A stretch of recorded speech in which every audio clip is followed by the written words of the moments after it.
Hello food lovers, welcome to our channel. నేను మీ రాణి ఎర్రంశెట్టి.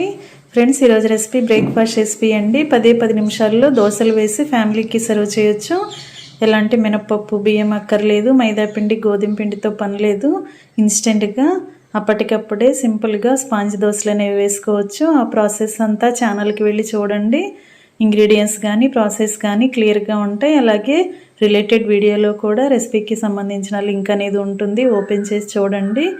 ఈ sponge దోశలు అనేవి చాలా టేస్టీగా ఉంటాయండి. అన్నీ కూడా ఇంట్లో ఉన్న ఇంగ్రీడియంట్స్తో సింపుల్గా చేసేసుకోవచ్చు.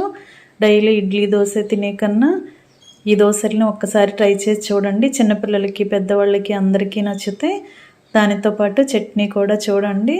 ఆ ప్రాసెస్ అంతా ఛానల్కి వెళ్ళి చూడండి. ఛానల్ని ఫస్ట్ టైం వాచ్ చేస్తున్నవారు సబ్స్క్రైబ్ చేసుకుని పక్కనే ఉన్న బెల్ బటన్ క్లిక్ చేయండి.